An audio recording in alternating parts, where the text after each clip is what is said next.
Hello, my name's Denise Findlay and I'm with the New Media Group Scotland. Today I'm very fortunate to be interviewing the former First Minister of Scotland and leader of the ALBA Party, Alex Salmond. Thank you very much for joining me today, and I'd like to talk to you today about Scotland's democratic institutions. So I'd like to start with rights. It seems easy for the government to remove our rights. Women's rights are under threat, and also our right to freedom of expression.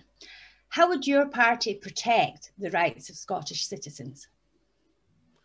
Well, I think both the GRA and, for that matter, the hate crime bill have serious deficiencies. I mean, obviously, one was modified in the case of the hate crime bill and the other has been postponed in the case of the GRA.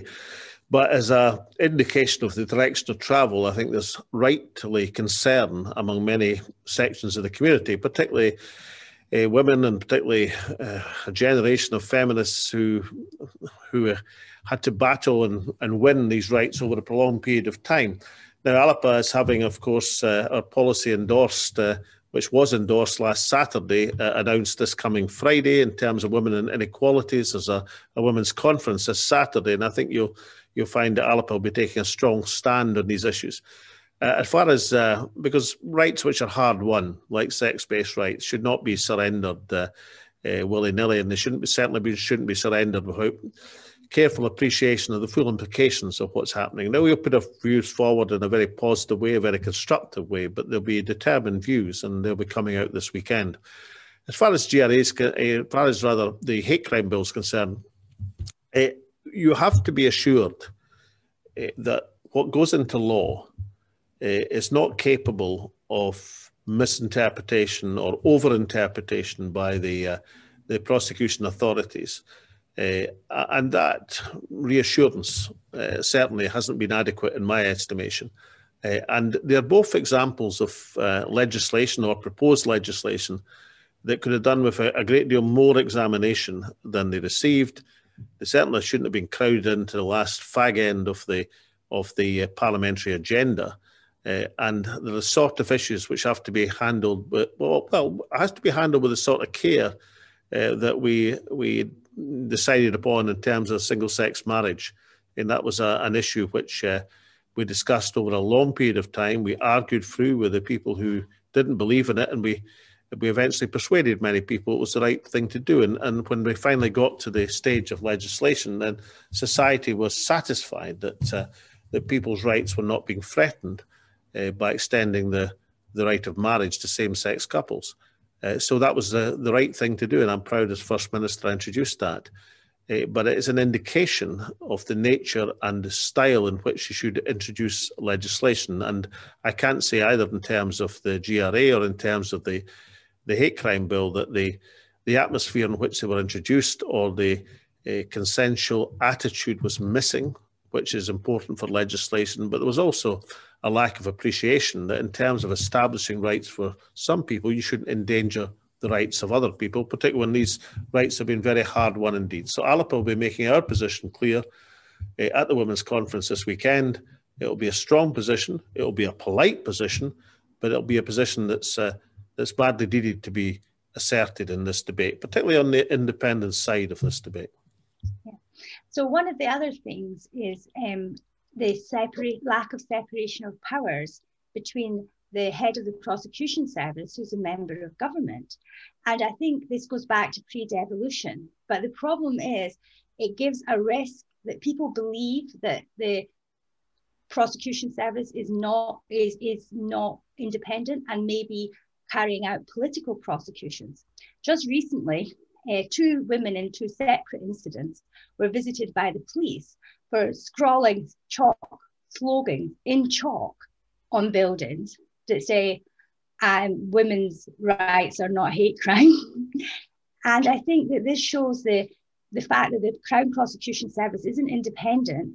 It has an effect on other rights of political protest and freedom of expression. It has a chilling effect because people are frightened that they'll end up with a criminal prosecution for doing something like scrawling in chalk.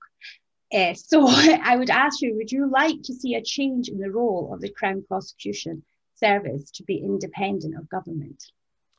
Well, of course, it's the Crown Office in Scotland, and the problem I think the Crown Office has comes from the historic post of Lord Advocate, simultaneously being part a government advisor and a government minister, as well as head of the prosecution service. So that, I think, leads to an ambiguity. And there's been a number of issues in Scottish society. You've mentioned some incidents which it would cause any reasonable person to be highly concerned. I think, incidentally, we should absolve the police service from any blame here. The police service have been acting under instructions in a number of cases, instructions coming from the Crown Office. The issues that you've put forward and other issues have been highly misguided, in my view. That is not what we expect from the prosecution authorities in Scotland.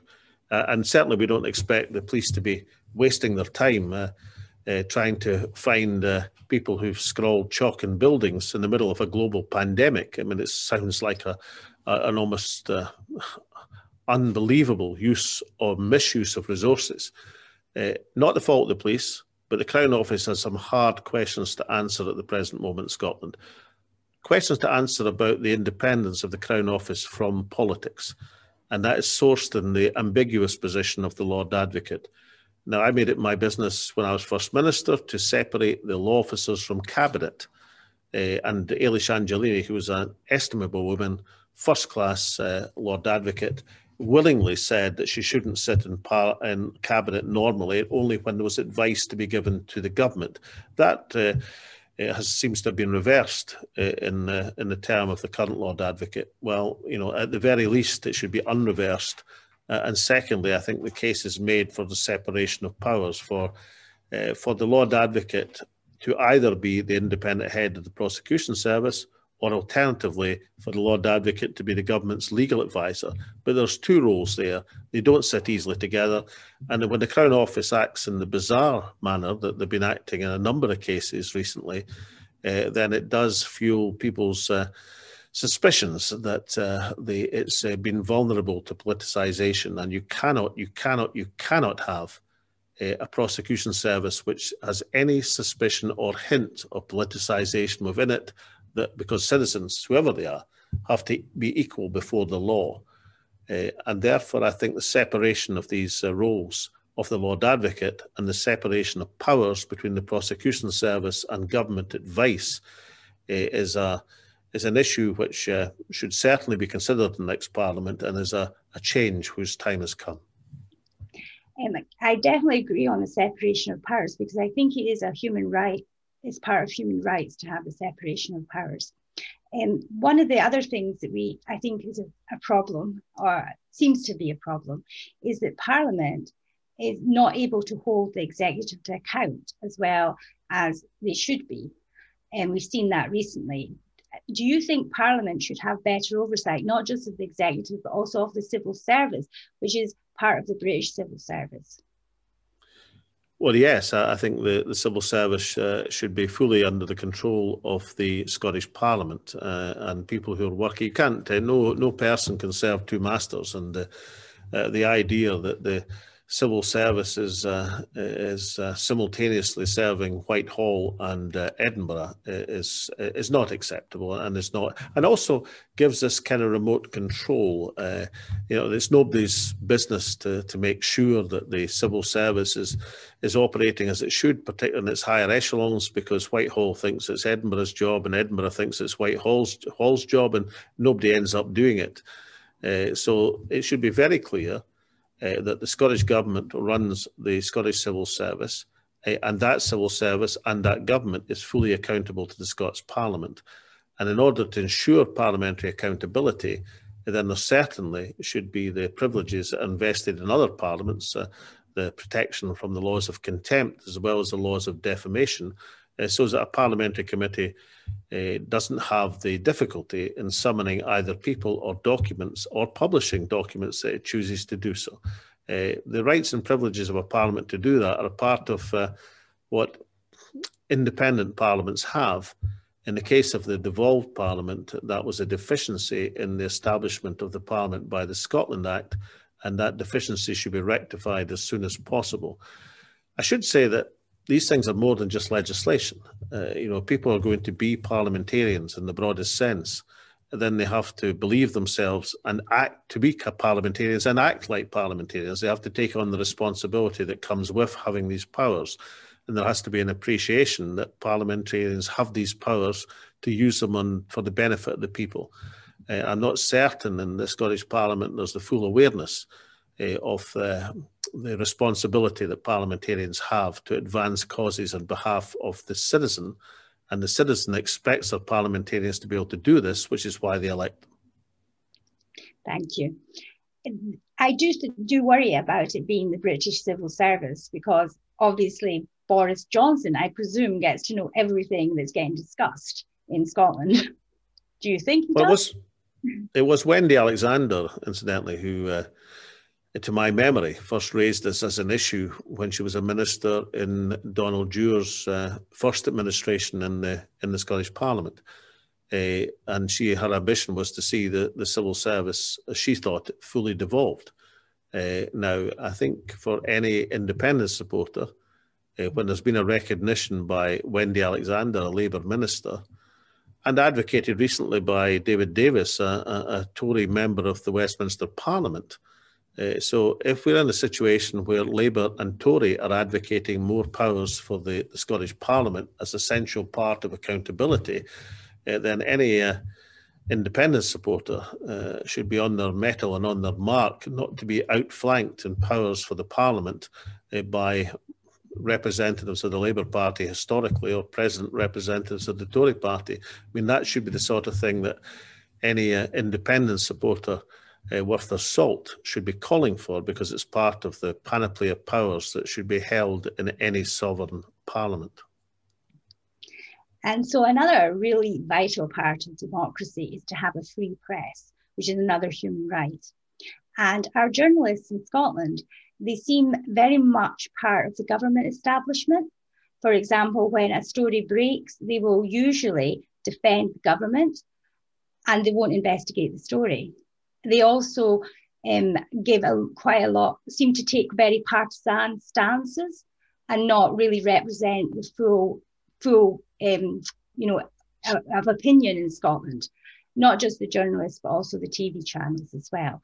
So I'm wondering, how do we fix this so we have a functioning free press that can investigate government abuses?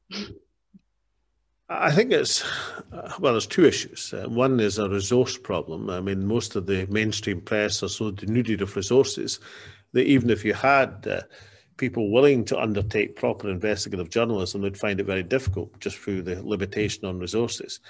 I mean, we still have excellent columnists in the mainstream press in Scotland, but very, very few initiatives which could be described as investigative journalism.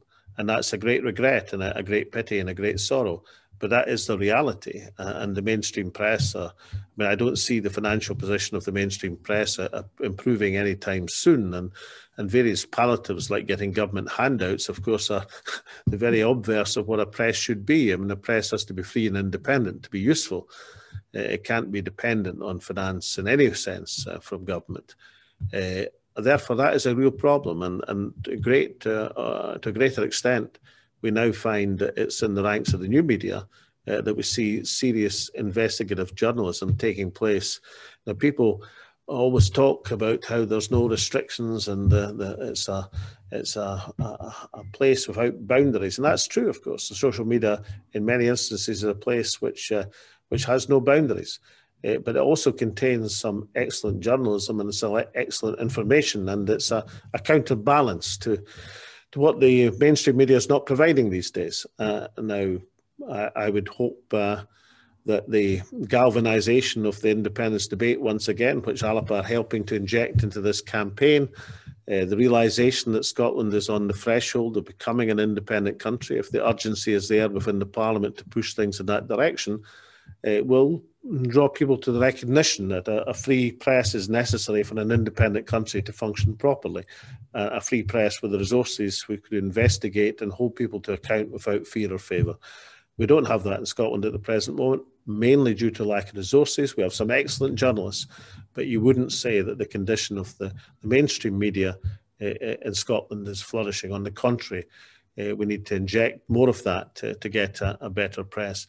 People say, well, can you get that in Scotland?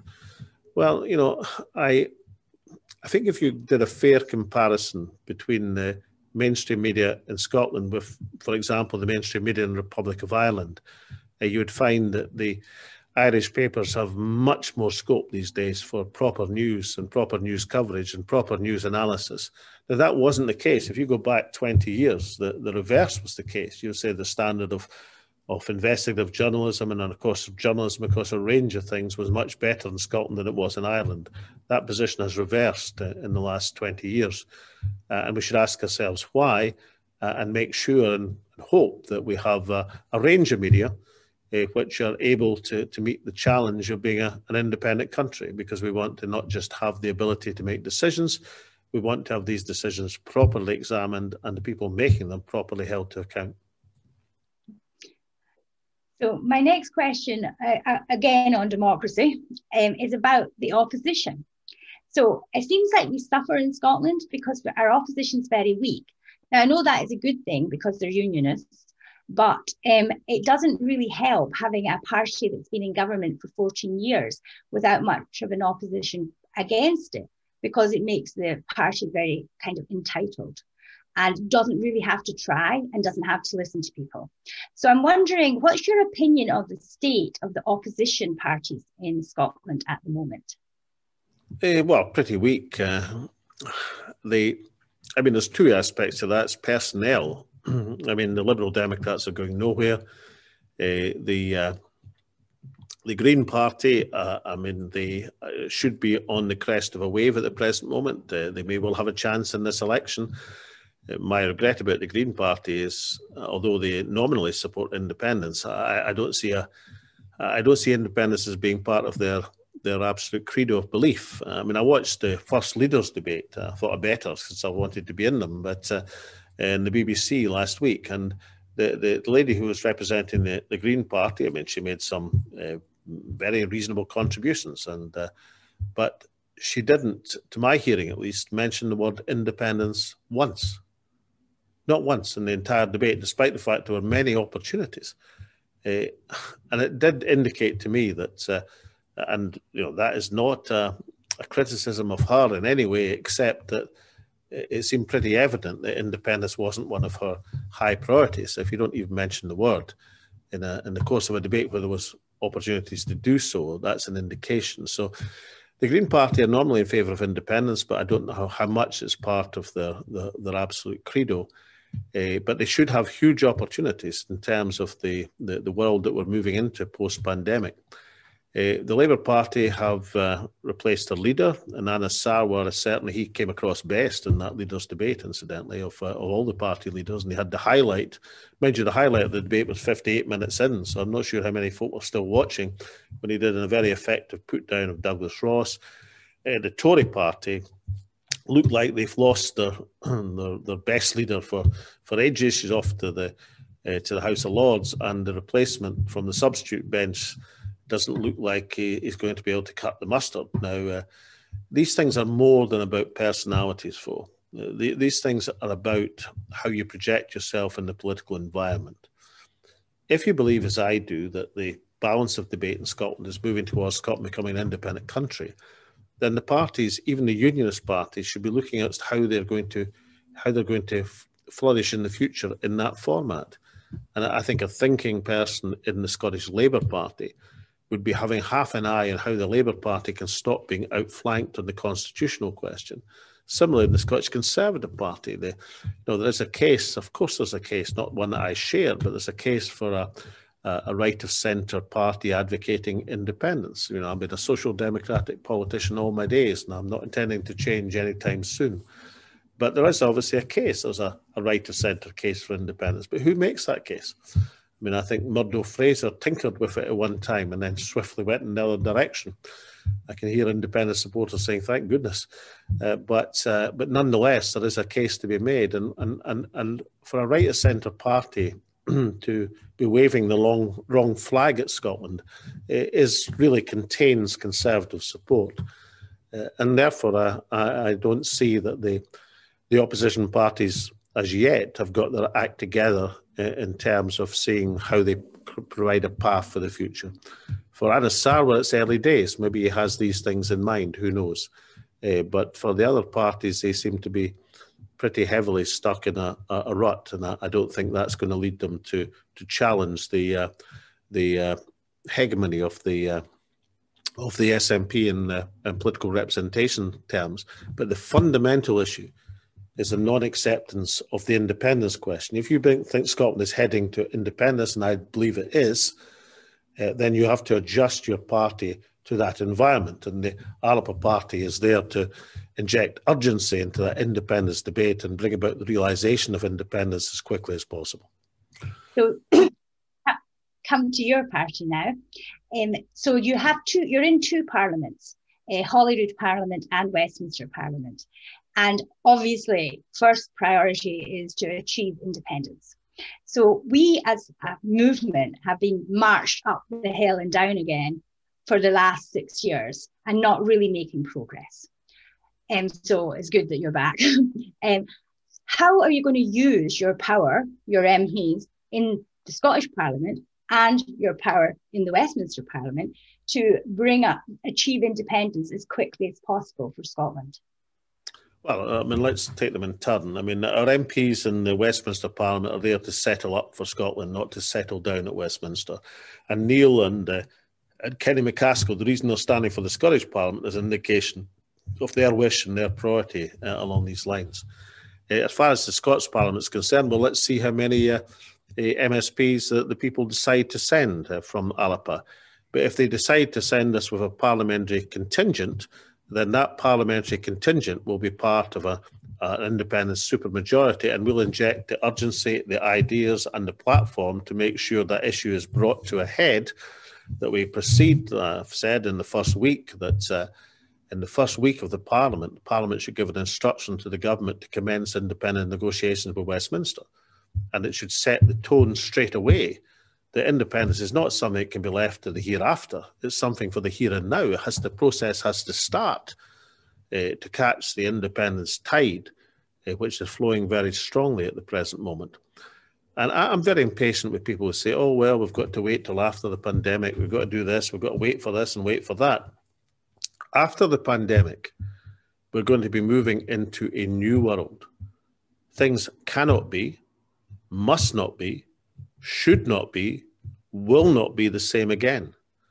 And the changes that are necessary in terms of social inequalities, the changes that are necessary in terms of addressing the poverty, the groups in society who are discriminated against most in terms of the impact of the pandemic, the organisational changes that are going to be required for public health, which there was clearly huge deficiencies in terms of how it's organised now compared to a generation ago.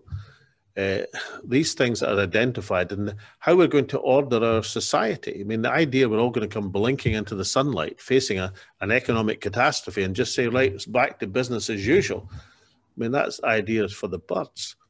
It's a new world, a new society we're going to be moving into. And therefore, the changes that are going to be required in the human condition in order to protect ourselves against this recurrent threat of viruses coming from the animal kingdom into the human population. These things in an interconnected world are going to be a real and ever-present danger. And therefore, we're going to have to change our ways. We're going to have to change our relationship with the natural environment in terms of securing our position. Now, that new world of change has to have, in terms of the constitutional debate in Scotland, an independent Scotland as part of that change, as part of that new world. The idea we can wait till after all that's settled to obtain our independence is nonsensical.